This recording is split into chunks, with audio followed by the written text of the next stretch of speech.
আপনি ফতোয়া দিচ্ছেন বিশ্বকাপ দেখা হারাম, কিন্তু আপনি বলতেছেন যে ইরানের পতাকা উড়ানো হালাল।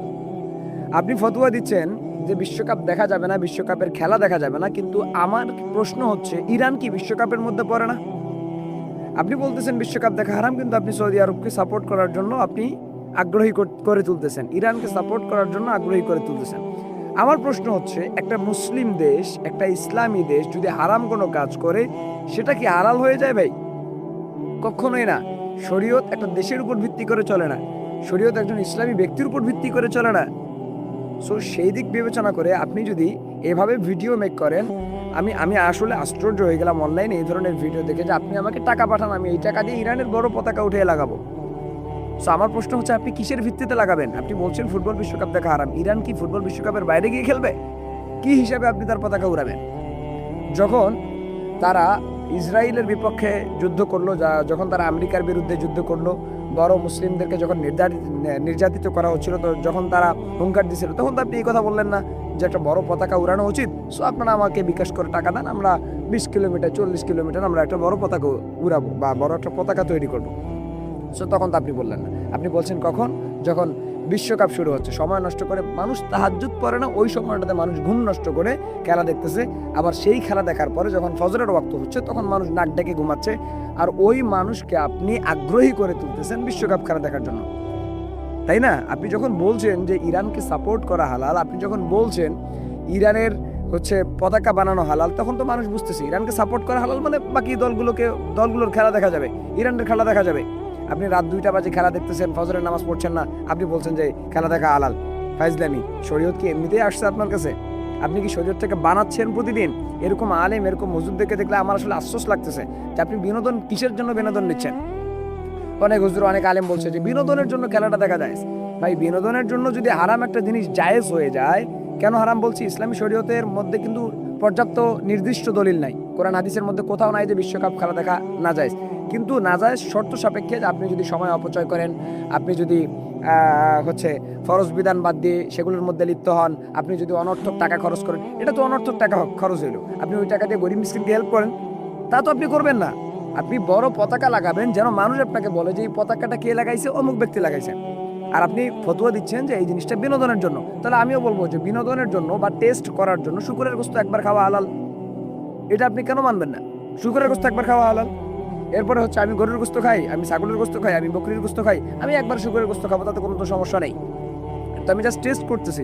আপনি বলছেন বিনোদনের জন্য হালাল, আপনি মানুষকে আগ্রহী করে তুলছেন। মানুষ রাত 3টা 4টা বাজে খেলা দেখতেছে, ফজরের নামাজের কোনো খেয়াল নাই, তাহাজ্জুদের কোনো খেয়াল নাই, মানুষ আল্লাহর দিকে বুরকে হচ্ছে না, মানুষ সময় অপচয় করতেছে, অর্থের অপচয় করতেছে হারাম কাজের মধ্যে, আর আপনি এটাকে জায়েজ বলতেছেন। আর এরকম 2-1টা ভিডিও মেক করা মানুষের ভিডিওগুলো আপনারা এমনভাবে শেয়ার করেন, এমনভাবে উচ্চতরে পৌঁছে দেন যে তাদেরকে আপনারা আলেমের মানদণ্ডে নিয়ে যান। আলেমের মানদণ্ডে। ভাই, আমি কি বলবো, আপনারা যে বলেন যে জানার নাম ইসলাম নয়, মানার নাম ইসলাম, আমি কথাটার বিপরীত। জানার নামও ইসলাম, মানার নামও ইসলাম, এটা আপনাকে দুটাই মানতে হবে। জানার নাম যদি ইসলাম না হয়, তা আপনি না জেনে কি মানবেন কি? আপনি যদি জানেন না, আপনি মানবেন কি?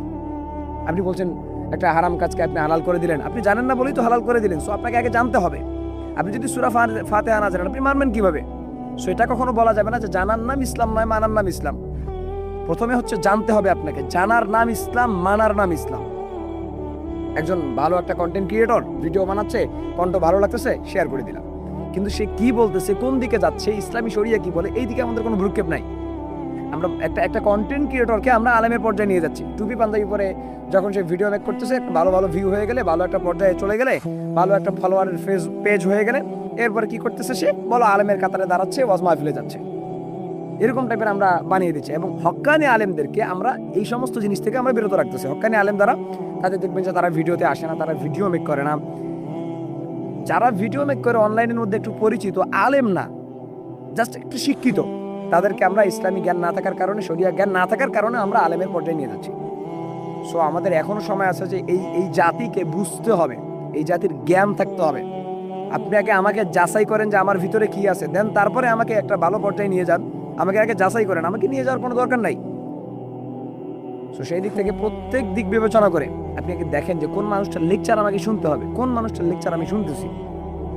আপনি ফতোয়া দিচ্ছেন, আপনি হারামকে হালাল করে দিচ্ছেন, আপনি শুকরের গোশতকে হালাল করছেন।